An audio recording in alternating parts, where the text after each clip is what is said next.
Hi, I'm reading from the book Färjan, The Ferry by me, Tomas Berglund, and we are on the 14th episode. Can you be too healthy to be in one particular place? Does it seem to me that I shouldn't be at the flower, that I should do more, that I am taking a place for someone who might need it better? But I think that someone should speak up, tell the management, or do the staff see that I'm swinging in my temper, that I really need this. I'm not supposed to feel hunted. That's not the point. But it's a bit like if someone doesn't hold on to this place properly, someone else will, and then someone else, and another. It's scary. I'm so happy with my place. I forgot my mobile phone in the car and I got into the flower. After a while, I can't do it anymore, and I have to go out and look in the car. At first, I don't see my mobile phone, but then it was under my gloves. Why is it so important for me to know where I have my things? I don't know. Has it happened that I have lost something important, or do I just want to know as quickly as possible if something has disappeared? What is the driving force? What drives me? I don't know. Need for control. Maybe sometimes I feel in my pants snuff, credit cards, driver's license, padlock, mobile phone, USB stick. Do I have everything now? All the important things. Back to the job. Alex talks too much that blood starts floating from my ears. Mostly kind things and things that worth thinking about. But sometimes I can think that it would be like if he just kept quiet for a few minutes, then talks to himself and has his procedures with toilet visits and more. But he doesn't greet me, even though I say loudly and clearly, "Hi, Don." He hasn't decided to freeze me out, as I actually thought at first. It turns out that Don has really bad hearing. You can almost have to shout to him for him to hear what you're saying. Imagine if it was easy, and I thought something else at first. Each of those at the employment has a reason for being there. With some I can figure out to extent what it could be about. With the rest I have no idea or concept at all. You might think maybe it's this or that, but you don't know that what kind of a group with needs. There's a dark-skinned woman with a veil. I don't know what it's called, but she shows her face, but not her hair. She says almost nothing. It's a bit hard to know how well she fits in with the rest of us. Talk about different things. Maybe she fits in, I don't know. One guy has a personal assistant. He can shout loudly sometimes. Everyone is nice in their own way. There is a place for everyone. There's the guy in the wheelchair called Orvar. I don't know what his problem is, but it's clear that he sits a little crooked in the wheelchair and he squints inward with both eyes. There's usually a lot of jokes and fuss around Orvar, and so I ended up with him at lunch. There was an employee, Orvar and me at the table. Orvar was eating vanilla wafers with cloudberry jam, and we got into this whole thing about diagnosing different people, and I said that it must be difficult.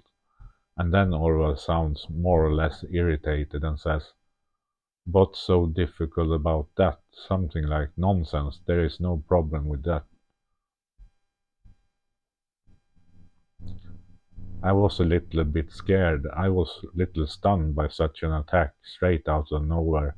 He obviously thought that it was easier to diagnose or easier to see what kind of problem a person has than I thought it was. I thought the diagnoses could slide into each other. that several causes could give the same result. But I don't know, maybe there's a little right in what he says. Maybe things are made more difficult than what they need to be. Actually, I thought he sounded genuinely irritated. Almost to the point that the employee should have stepped in and mediated. But now it was me and Oliver. We had to fend for ourselves. What's on my mind most right now? Well, it's the tiredness. I'm at the flower and I'm really tired. I don't know where to go. It's like you are a dice and there's a lot of pressure on the dice.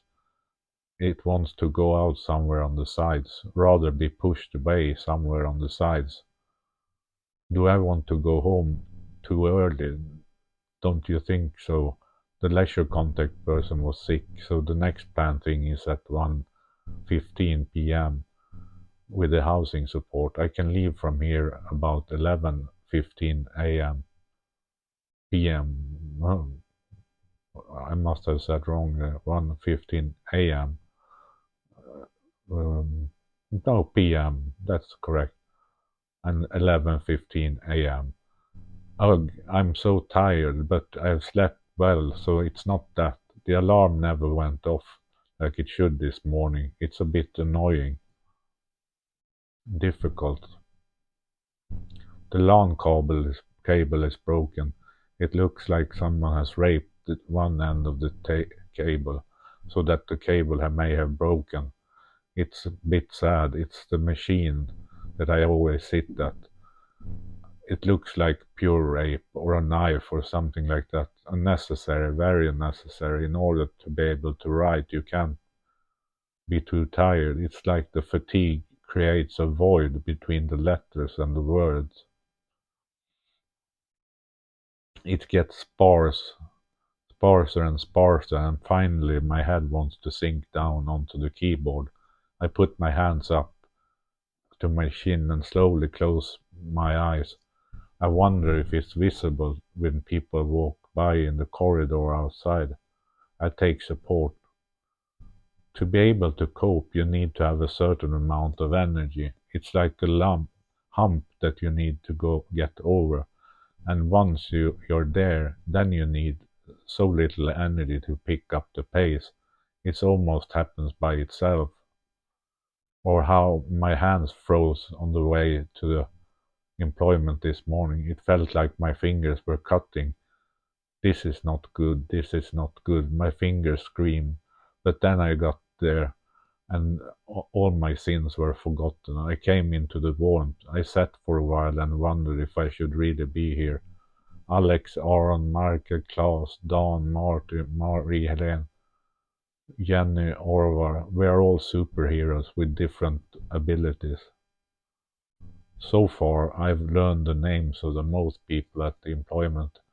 There aren't that many, a few. Each one has their own unique characteristics. But should I be here? Am I a spy from outside society, a cat among stoats, or the other way around? I'm really a sick devil, definitely bipolar type 1, with a bunch of accompanying diagnoses. Right now I can't think of what these would be, but there's so much that comes with bipolar type 1.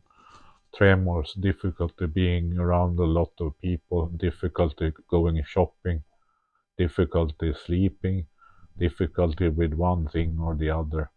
It's not just one problem, it's several. Maybe you can be fooled. It's always sad when Bjarne is not there. The good thing is that I get to write a lot. Bjarne kind of wants to hand out tasks, for example, doing a trip around or working with a magazine, and then the time flies. Although it's of course fun to disappear into a project, Bjarne has a fantastic ability to make you feel at ease, like you're part of the gang. He's an easy time motivating us participants, and he is fantastic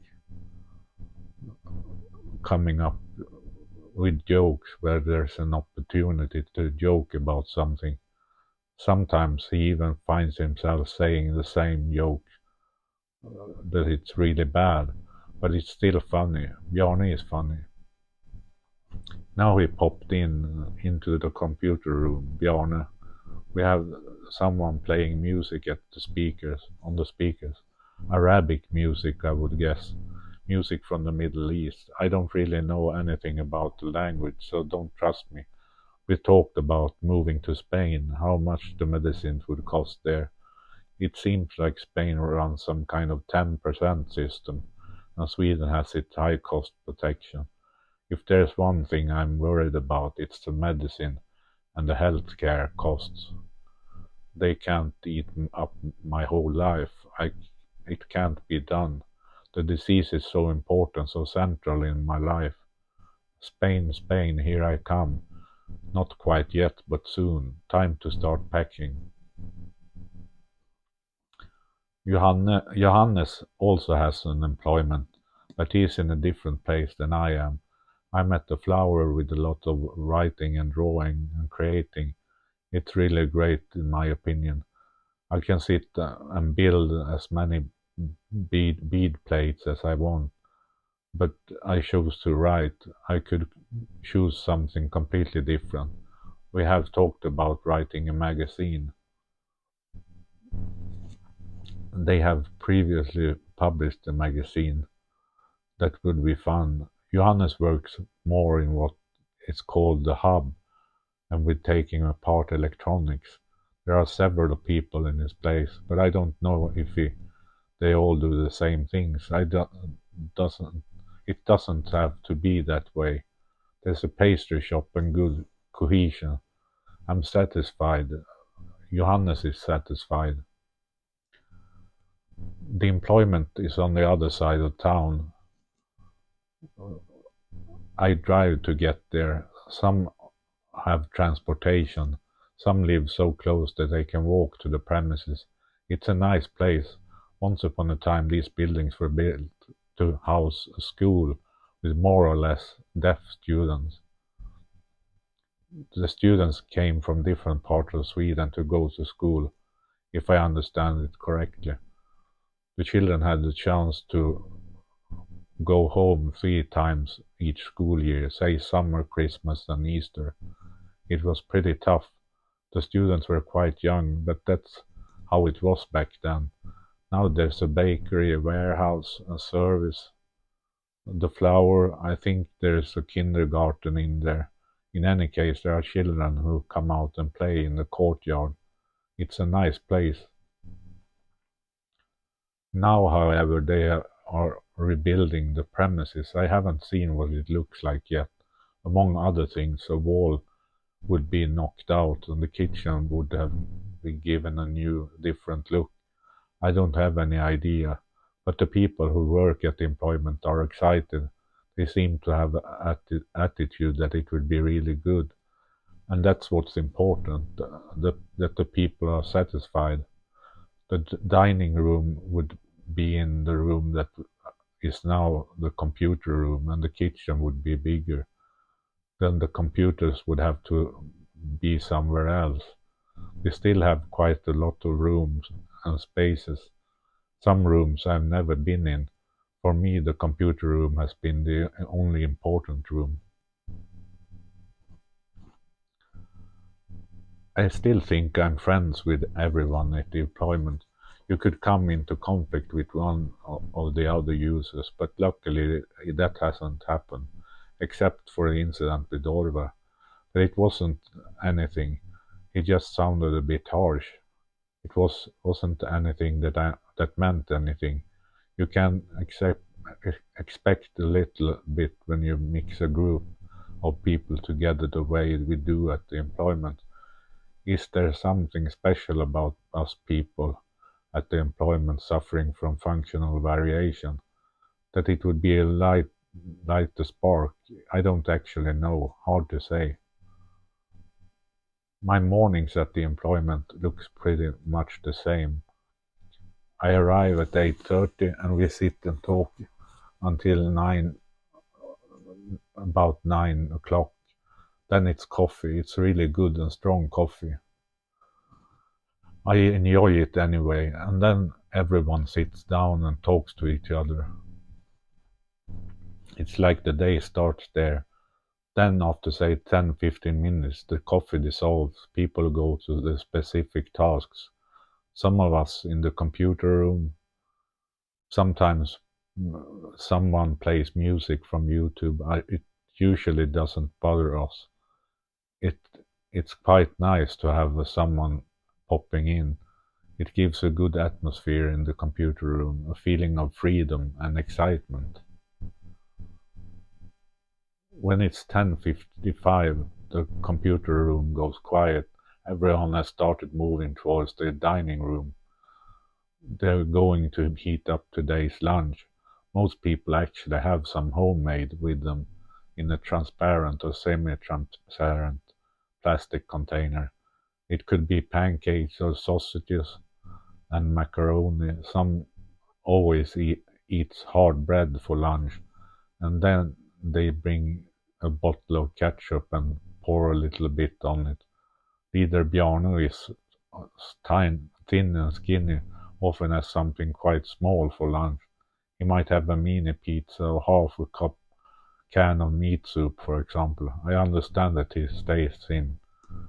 I would be thin on that diet too. The leader Åse, Maria, Bjarne and Dan should get the gold star. I think they do it so well. Most of what happens at the employment is done through these people, more or less. Bjarne has talked about maybe baking some Monday, me and him, and that would be actually be very fun. It's been so long since I baked. It must have been several years ago. Or wait a minute, I helped my mother bake Lucia buns before Christmas last year. They turned out a bit dry. I heard that she and Bo were talking about throwing the buns out to the birds because they were too dry. I didn't take offense, but it was still a little surprised by the way that they told me about it. Even the sun has spots. Åse can be a little bit harder to get into life. Is it something? Is it just me, or is it a general thing? It's like she wants a certain distance. It's hard to explain. She does a great job, but but but it's like there needs to be a block between, for example, me and Åse. Åse is good at speaking sign language with those who can benefit from that. It's really great. You can actually understand some signs. They can be really logical hand movements, but maybe can't be friends with everyone. I have to try to think a little bit how good it feels with Bjarne, Maria and Dan, and try to focus on that. New chapter, chess. Chess in Älvsbyn is divided into several stages and days. As it is now, we gather at 6 p.m. on both Wednesday and Thursday. Wednesday is for beginning training, but Arnold and I usually go there and play. Arnold and I usually buy snacks in the form of gingerbread, cookies and drinks, especially Christmas must. Arnold, and it's usually very popular. Those who come for the beginner training are mainly children and mothers from Ukraine, and the children eat cookies and drinks must, so that is wonderful. We go on until about 8 p.m. and we have been up to 23 people. It's possible to borrow extra tables from the kitchen floor on the ground floor. A bell is hung up by the gate so that you can hear anyone who is coming. The gate locks itself. There's usually good atmosphere at the beginners training on Wednesdays. On Thursdays, the seniors are supposed to meet and play, but not many people come. Last Thursday it was me, Jens, Jan Håkan, Arnold and Sten. Staffan and Eskil I think it was everyone. It's not that many, but some evenings there are 12 or more of us. I wonder where the other players are staying. It's a bit boring. Maybe it's a small solitary sport. Maybe many people sit and play online. But for me, it gives extra satisfaction to play against live against each other. That's when it settles in my cerebral cortex. That's when I put it in my extra effort, even though you cannot question how good my game really is. Some evenings it feels like my brain has put me through a meat grinder to not perform at all.